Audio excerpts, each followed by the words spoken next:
இறையேசுவில் என் அன்பு சகோதர சகோதரிகளே, ஆண்டவர் நாமத்திற்கு சோத்திரம். தினம் ஒரு ஜப வழியாக பேசிக்கொண்டிருப்பது உங்கள் அன்பு சகோதரன் பிரபு. எப்படிங்க இருக்கீங்க? இன்றைய நாள் எப்படிங்க போச்சு? உங்களுக்கு மகிழ்ச்சியாக இருந்தீங்களா?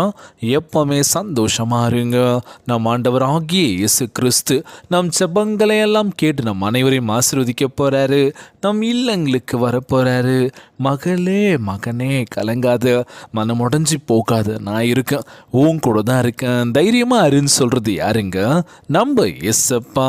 ஆம் என் அன்பு சகோதர சகோதரிகளே, இதோ என் உள்ளங்கைகளில் உங்களை வரைந்திருக்கின்றேன், உன் மதில்கள் எப்பொழுதும் என் முன் இருக்கின்றது. அழகான வார்த்தை பாடுங்க. இன்றைய நாள் நம் ஆண்டவராகிய இயேசு கிறிஸ்து தம்முடைய உள்ளங்கைகளில் உங்களை வரைந்திருப்பது ஆச்சரியமான காரியம் அல்லவா? நாம் எப்பொழுதும் அவர் பார்வையில் இருக்கின்றோம் என்பதனை பொருளாகுமா? நீங்கள் தேவனுக்கு சொந்தமான பிள்ளையாக இருக்கின்றீர்கள். ஒருபோதும் கலங்காதீங்க. ஆண்டவராகிய இயேசு கிறிஸ்து நம்மோடு கூட இருக்கின்றார். ஏசாயா 49:16 சொல்லப்பட்ட அழகான வார்த்தை பாடுங்க. இன்றைய நாளில் நமக்காக துடிக்கிற ஜீவன் யார் அப்படின்னா அம்மா அப்பா. ஆல்ரெடி நான் சொல்கிறது ஒரு விஷயம் இதுதான். ஸோ நம்ம எதிர்காலம் எப்படி இருக்குன்றது அவங்க தான் யோசிச்சுட்டு இருப்பாங்க. நம்ம யோசிக்கிறோமோ இல்லையோ, பெற்றோர்கள் கண்டிப்பாக யோசிப்பாங்களோ, ஐயோ என் பிள்ளையோட எதிர்காலம் எப்படி இருக்க போகுதுன்னு தெரியலையே அப்படின்னு சொல்லி பல கவலைகள் இருக்கும். ஆனால் இன்றைய நாளில் இன்னும் திருமணமாகாத பிள்ளைகள் நிறைய பேர் இருக்கலாம்ல. அப்பா அம்மாவுக்கு ஒரே கவலை, எங்களுக்கும் வயசாகிட்டே இருக்குது, இன்னும் திருமணம் பண்ணிக்கோன்னு சொன்னாலும் எனக்கு பண்ண இன்ட்ரெஸ்ட் இல்லைன்னு சொல்லி தள்ளி போட்டுக்கிட்டே இருக்காங்க அப்படின்னு சொல்லுவாங்க. நிறைய பேர் கேள்விப்பட்டிருப்பீங்க. இல்லை வரன் இன்னும் கிடைக்கலன்னு சொல்லியிருப்பாங்கள்ல. ஸோ இன்றைய நாளில் திருமணம் ஆகாத ஒவ்வொரு பிள்ளைகள் இருப்பாங்கள, சீக்கிரமாக அவங்களுக்கு திருமணம் ஆகணும்னு சொல்லி நம்ம ஜெபிக்க போகிறோம். ஏன்னா எல்லா பெற்றோருடைய கனவுகளும் எல்லா ஆசைகளும் அதுதான், பேர பிள்ளைகளை கொஞ்சம் மாட்டோமா அப்படின்னு சொல்லி. ஸோ பசங்க கல்யாணம் பண்ண இன்ட்ரெஸ்ட் இல்லாமல் இருக்காங்க பிரதர், சீக்கிரமாக கல்யாணம் பண்ணிக்கணும், நாங்கள் சந்தோஷமாக இருக்கணும், இருக்கிற வரைக்கும் நாங்கள் அவங்க கூட சந்தோஷமாக இருந்துட்டு போகணும், பேர பிள்ளைகளை கொஞ்சிட்டு போகணும்னு சொல்லி அவனுடைய ஏக்கமாக இருக்குமா. ஸோ இன்றைய நாளில் சீக்கிரமாக ஆண்டவரே திருமணம் ஆகாத ஒவ்வொரு பிள்ளைகளும் சீக்கிரமாக நல்ல ஒரு வரன் கொடுத்து அவங்க திருமணம் பண்ண வேண்டும்னு நம்ம ஜெபிக்க போகிறோம். அது மட்டும் இல்லாமல் முழு மனசோட முழு ஆன்மாவோட நம்ம ஜெபிக்கின்ற ஒவ்வொரு வேலையிலும் சரி, நம்ம ஆண்டவராகிய இயேசு கிறிஸ்து நம்ம வாழ்க்கை நிச்சயமாக உயர்த்த போக்கின்றார். இதோ நான் உன் பக்கத்தில் தான் இருக்கேன், ஆனால் என்னை தேட மாட்டேறியே, என்னை கண்டுக்க மாட்டேறியே. யார் சொல்கிறது? நம்ம இயேசப்பாலும். இன்றைய நாளில் ஒவ்வொரு வசனத்தை நீங்கள் வாசிக்கின்ற பொழுது பைபிள் இருந்தால் கண்டிப்பாக பைபிள் எடுத்து வாசித்து பாருங்கள். இல்லை அப்படின்னாலும் நம்ம எல்லாருமே ஆண்ட்ராய்டு மொபைல் தான் யூஸ் பண்ணுறோம், ஆமாவா இல்லையா? நீங்கள் தமிழ் பைபிள் அப்படின்னு சொல்லி போட்டாலே வருங்க. அதுவும் நீங்கள் படிக்கல அப்படின்னா என்ன பண்ணுறது? ஒன்றும் பண்ண முடியாதுலாம்.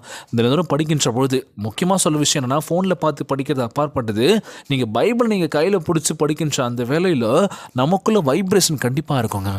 அது நீங்கள் அதை உணர்ந்தால் மட்டும் தான் தெரியும். நான் சொன்னால் மட்டும் புரியுமான்னு தெரியல. நீங்கள் அதை உண்மையாக முழு மனசோட ஆன்மாவோடு அதில் படிக்கின்ற பொழுது நீங்கள் நிச்சயமாக அதை ஒரு ஃபீல் கண்டிப்பாக இருக்குங்க.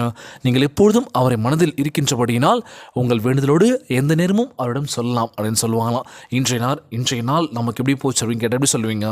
ஏதோ போச்சு பிரதர், எப்பவும் போல தான், எந்த ஒரு மாற்றமும் இல்லை. கிளைமேட் செம்மையாக இருந்துச்சு சென்னையிலலாம். ஸோ வெளியில் உங்கள் ஊர்லலாம் எப்படி இருந்துச்சுன்னு தெரில, சென்னையில் கிளைமேட் பயங்கரமாக இருந்துச்சு. மழை பெஞ்சது, இருந்தாலும் கிளைமேட் சூப்பராக இருந்துச்சு சொல்லுவீங்க.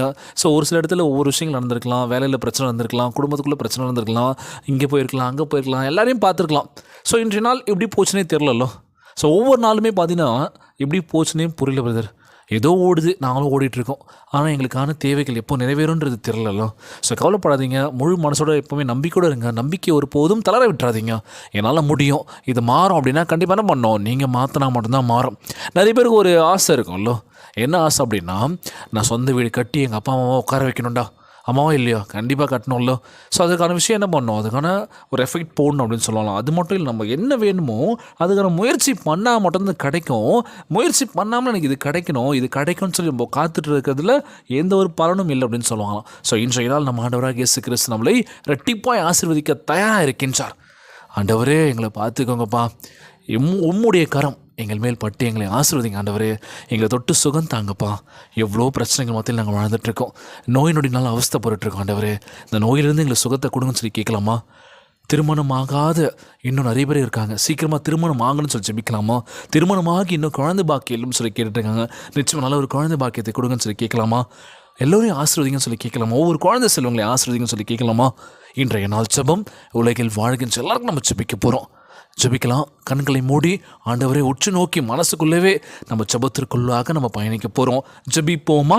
எங்களை மிகவும் அதிகமாய் நேசிக்கின்ற அன்புள்ள ஆண்டவராகிய இயேசுவே, இன்றைய நாள் வாக்குறுதி வசனத்திற்காக நன்றி ராஜா.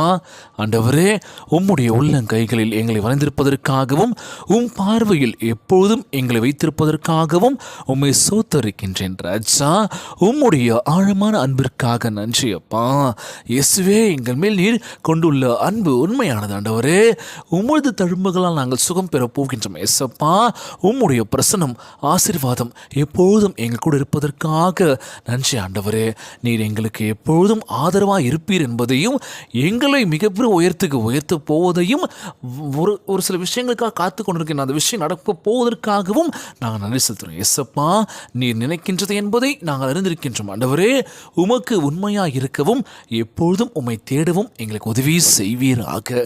உம்முடைய வாக்குத்தத்தத்தின் மீது அதிக அன்பின் மேலும் நாங்கள் நம்பிக்கையாக வைத்திருக்கின்றோம் ஆண்டவரே.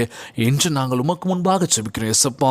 முழு மனசோடு முழு ஆன்மாவோடு ஜெபிக்கின்ற இந்த வேலையில் எங்கள் ஜெபத்தை எல்லாம் கேட்டு எங்களை ஆசீர்வதிக்க போவதுக்காக நன்றி ஆண்டவரே. இந்த ஜெபத்தை கேட்டுக்கொண்டிருக்கின்ற அன்பு சகோதர சகோதரிகள், என் அன்பான உறவுகள் எல்லோரையும் பார்த்துக்கோங்கப்பா. யாருக்கு இந்த கஷ்டங்கள் துன்பங்களை கொடுத்துடாதீங்க ராஜா.